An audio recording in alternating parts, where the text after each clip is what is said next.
Good morning students, welcome to lecture of physics. आज के lecture से अब हम लोग क्लास 9th का पहला चैप्टर शुरू करने वाले हैं, जिस चैप्टर का नाम है मोशन।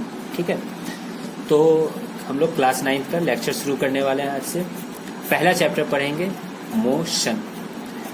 सबसे पहले मैं क्या करता हूँ ना कि एक सीक्वेंस बना देता हूँ, है ना, कि किस सीक्वेंस में हम लोग का आगे का लेक्चर चलता रहेगा, हम आगे के लेक्चर्स को पढ़ते रहेंगे। ठीक है, ताकि आप लोगों को भी आसानी रहे लेक्चर समझने में, खोजने में कि बीच में कौन सा लेक्चर देखना है, कहाँ देखना है। तो सबसे पहले हम लोग पढ़ेंगे, है ना, फिजिकल क्वांटिटी, और वो भी इस फिजिकल क्वांटिटी के बारे में पढ़ेंगे। फिजिकल क्वांटिटी, फिजिकल क्वांटिटी जैसे कोई भी क्वांटिटी जो फिजिक्स में यूज हो रही है, जैसे लेंथ, ठीक है, mass, weight, force, acceleration, velocity, distance, displacement, time, ठीक है, कुछ भी। अब हम लोग को यहाँ पर पढ़ना क्या है? यहाँ पर बेसिकली पढ़ना है कि कोई भी फिजिकल क्वांटिटी दो भाग में बांटी जा सकती है, स्केलर और वेक्टर। स्लैश नहीं है, एंड है ये, स्केलर एंड वेक्टर। ठीक है, तो इसके बारे में हम लोग यहाँ पे सीखेंगे। फिर उसके बाद हम लोग पढ़ेंगे रेस्ट और मोशन, है ना, रेस्ट और मोशन फिर यहाँ पे स्टार्ट होगा। ठीक है, यहाँ से फिर नया टॉपिक शुरू होगी, है ना। ये थोड़ा बेसिक चीज है।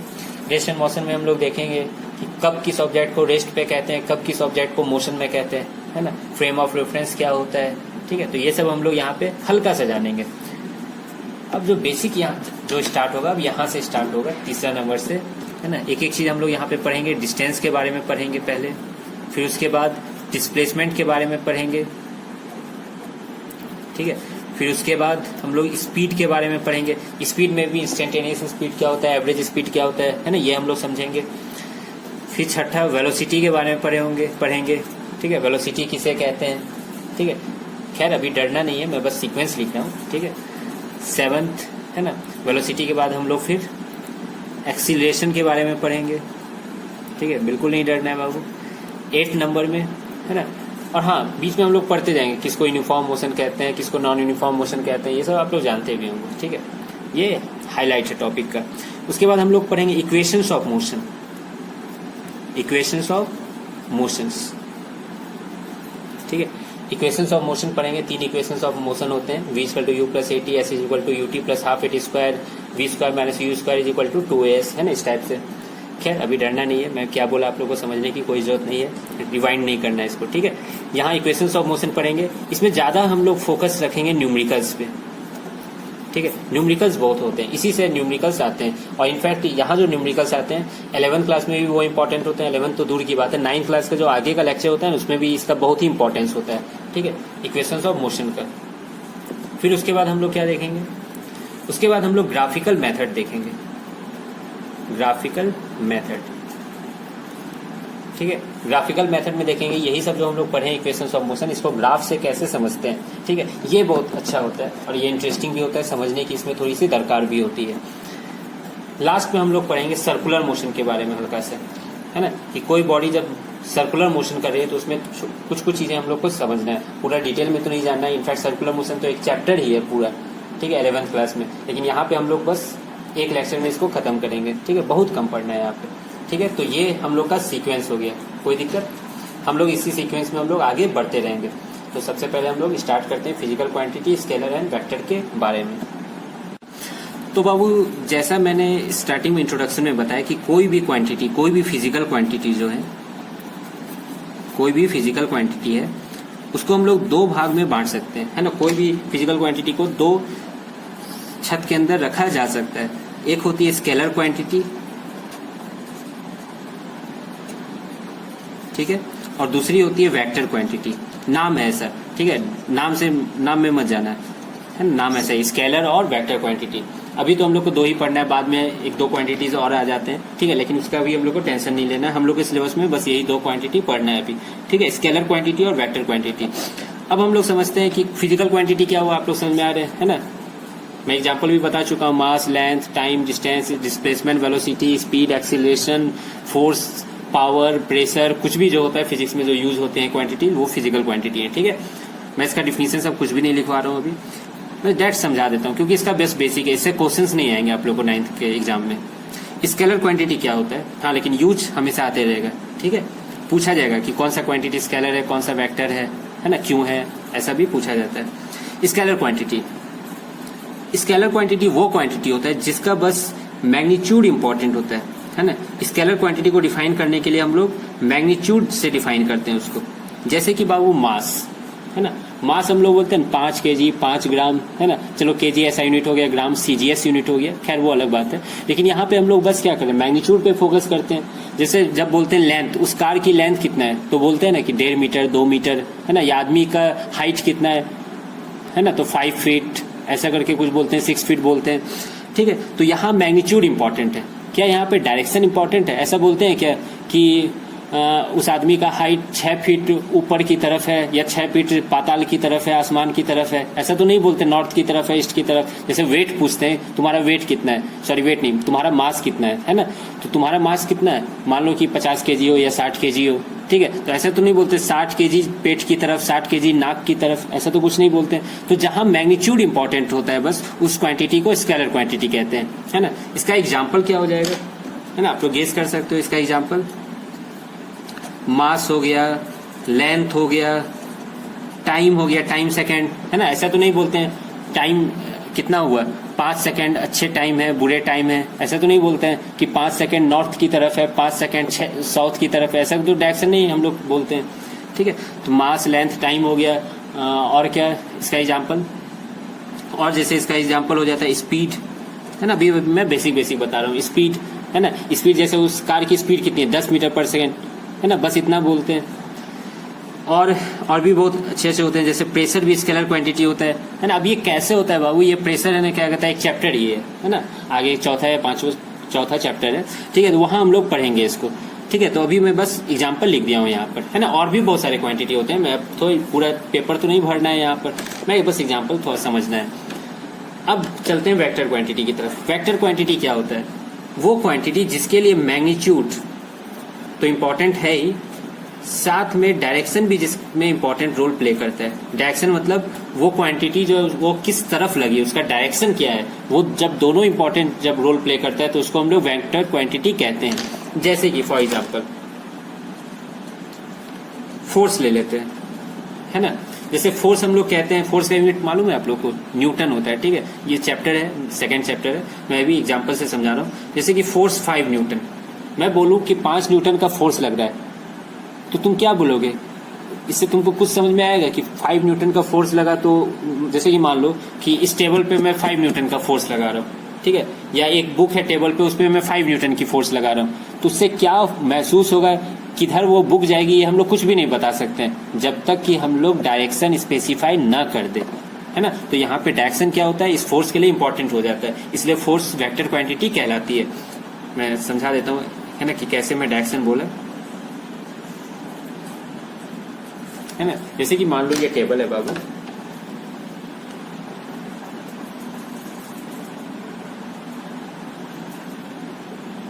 इस पे मान लो एक बुक है या ब्लॉक है, कुछ भी, ठीक है, ये ब्लॉक है। अब तुम 5 न्यूटन लगा रहे हो।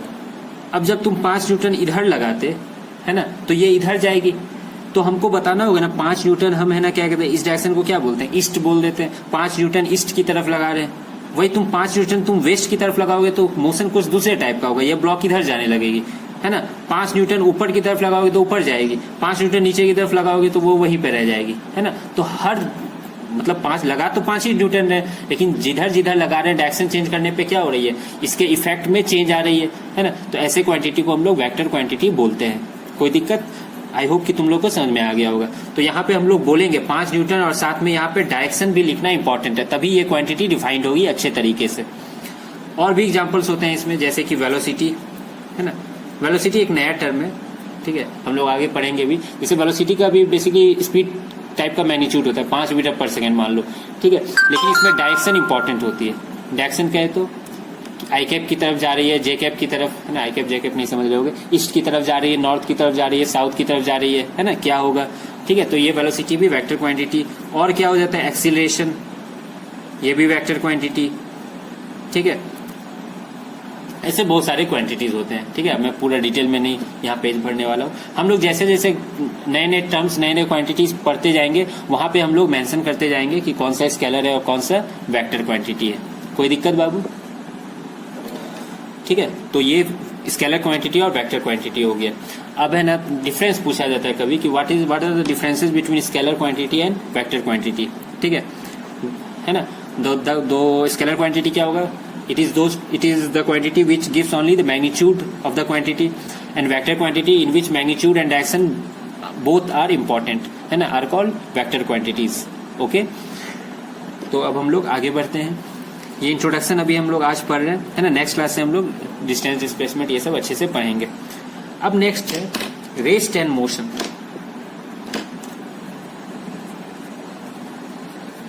रेस्ट एंड मोशन, इसको समझना। लग रहा होगा कि समझ में तो आ ही रहा है सर, रेस्ट का मतलब रेस्ट रुका हुआ है, मोशन मतलब चल रहा है। ठीक है, यहाँ थोड़ा सा हम लोग को है ना टेक्निकल में थोड़ा सा जाना है ना, इसलिए मैं बता रहा हूँ, यहाँ पे इंट्रोडक्शन कर रहा हूँ आज। रेस्ट एंड मोशन, समझो इस चीज को। कोई भी बॉडी रेस्ट में है या कोई भी बॉडी मोशन में है ना, वो इस बात पे डिपेंड करती है बाबू कि तुम कहाँ से उस बॉडी को देख रहे हो। ठीक है, कहाँ से तुम उस बॉडी को देख रहे हो। जैसे कि मैं एक एग्जाम्पल ले लेता हूँ। एक मान लो ट्रेन है, ठीक है, एक ट्रेन है मान लो, यहाँ पे एक आदमी है और यहाँ पे दूसरा आदमी है। ठीक है, यहाँ पे मान लो ए है, ये बी है, और ये मान लो प्लेटफॉर्म है। ठीक है, प्लेटफॉर्म पे है, ये थोड़ा सा दूर पटरी पे चल रही थी, प्लेटफॉर्म पे नहीं। यहाँ पे एक तीसरा आदमी है, मान लो ये। ठीक है, मैं सबका नामकरण कर देता हूँ। ये ए है, ये बी है और ये सी है, और ये मान लो ट्रेन इधर जा रही थी। ठीक है, किसी भी स्पीड से। अब देखो, ये ए तुम हो। ठीक है, तुम जब इसको देखोगे है ना, बी को, तो तुमको क्या लगेगा? ये बी रेस्ट में है ना, लगेगा कि ये भी रुका हुआ है, ये चल नहीं रहा है ना। अपने बगल वाले पैसेंजर को देखते हो तो क्या लगता है? वो रेस्ट पे ही है।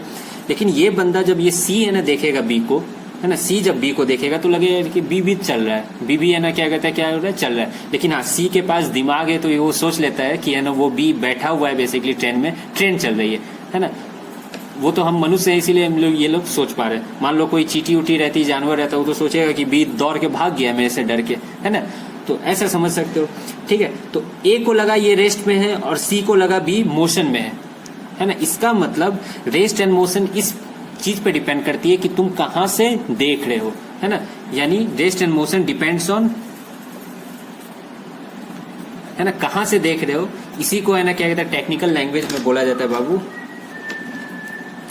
फ्रेम ऑफ रेफरेंस, है ना। इसी को बोला जाता है frame of reference, frame of reference. ठीक है, स्पेलिंग समझ में आ गया? फ्रेम ऑफ रेफरेंस मतलब किस रेफरेंस से तुम देख रहे हो, है ना, वो किस फ्रेम पे है। तो फ्रेम ऑफ रेफरेंस भी बाबू है ना, 11th क्लास में जाओगे तो दो टाइप के होते हैं, ये सब पढ़ना होता है। Inertial frame, non inertial frame.